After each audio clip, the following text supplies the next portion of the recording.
Languishing is a sense of stagnation and emptiness. It feels as if you're muddying through your days, looking through your life like a foggy windshield. So it's that space between stagnation and emptiness. Hi, my name is Damon Brown of DamonBrown.net. My main thing is helping you as a side hustler or solopreneur, otherwise a non-traditional entrepreneur.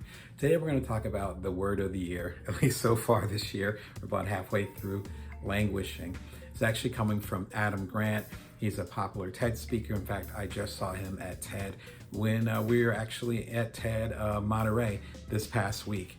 It's been fantastic connecting with him again.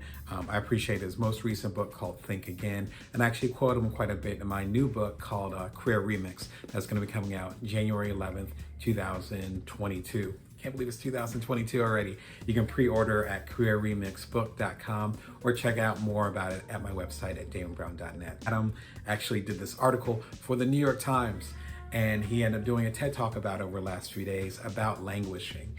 And languishing is this space that a lot of us have been in because we felt kind of stuck and uncomfortable. And so I'm going to get into that, and I'm going to get into the 3 different ways that Adam said we can actually stop ourselves from being in this kind of limbo state of languishing.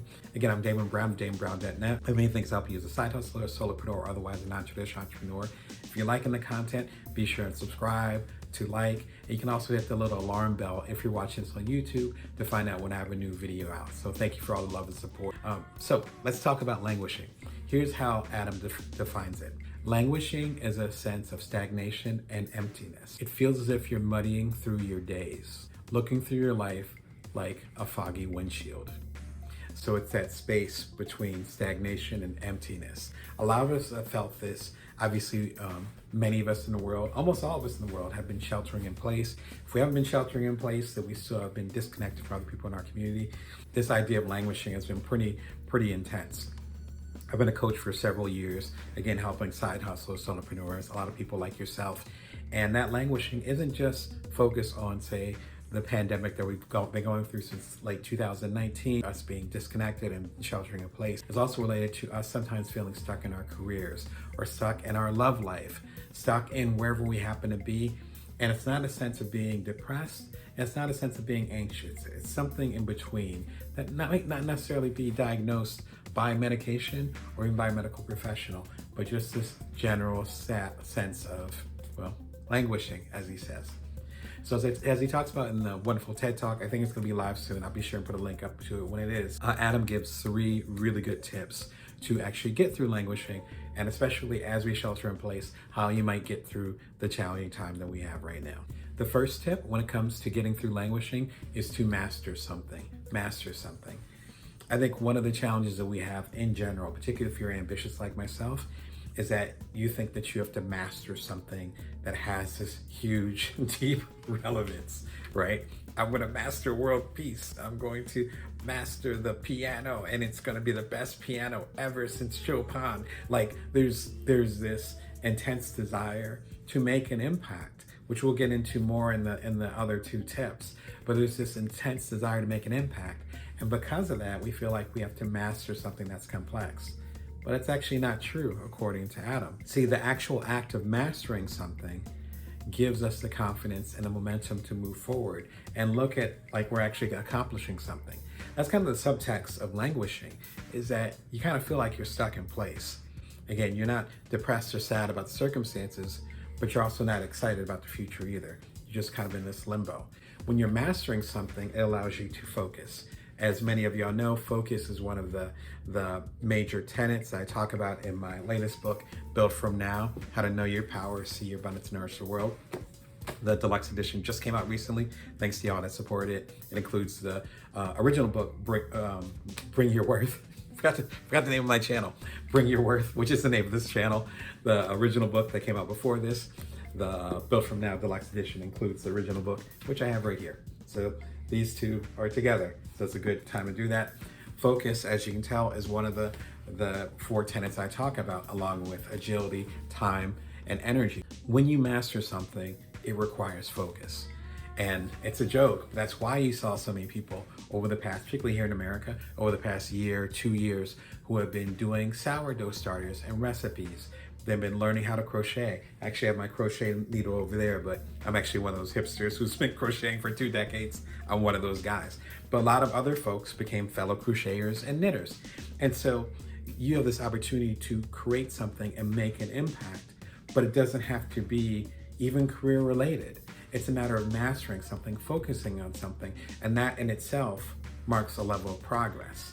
I think what Adam's getting at is that it's not a matter of changing your career or feeling like you have to do all these different things, particularly as we shelter in place. One of the best ways to start or to stop languishing and to start living your life again is to figure out something you can master. It might even be the New York Times crossword puzzle, which a lot of good friends of mine struggle with every single Sunday. I heard it's a beast, but it's something, as I've seen them grow over the past year or two, they're starting to master the words. That in itself represents progress, what time management expert Laura Vanderkam would call like a milestone. You need some way to mark your time. Mastering something is a great way to do it. So number 1, try to master something. Number 2, if you're struggling with languishing, try to be mindful. Now, Adam doesn't specifically talk about you should take up yoga or be like myself where I meditate, or at least try to meditate every single morning. When he talks about mindfulness, he's more talking about being fully present as far as what you're trying to do. Because if you focus on that, then you're automatically, in my opinion, going to pull off, zoom out, and get into the long term. You're gonna focus out a little bit. So as much as you want to master something and focus on something, you also need the ability, again, to be mindful, and that requires spacing out a little bit.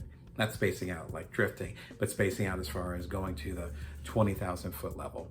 So if you're actually zooming out, then it gives you the opportunity to understand why you're trying to do this, how long it's actually going to take, and how this languishing that you're going through isn't permanent.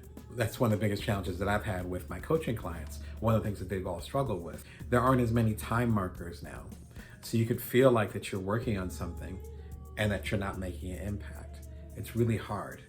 The thing is that you have to find a way, whether it's the pandemic, a long but quiet time in your career, family that you need to focus on. There's so many different details and things that are going to come up well beyond the pandemic, before the pandemic, after the pandemic, that require you to be mindful. Why are you doing what you're doing? As Simon Sinek says, start with your why. What's your why? That's a sense of mindfulness. So it doesn't mean you have to go to an ashram or that you need to go to a so-called guru. It means just being more present as far as why you're doing what you're doing. And in fact, I would argue, and I've talked about in my recent books, with things slowing down, quote unquote, so much in the world, so many of us sheltering in place, we can't do business as usual, we're not going to go back to business as usual, the whole argument as far as the new normal, then that's forcing us to be more mindful. We can't just run away to the circus. We can't just stick in our routine and put our head in the sand. We have to think about our actions. That's what Adam's talking about. Because we get stuck in this routine, and now our routine is disrupted, we feel lost.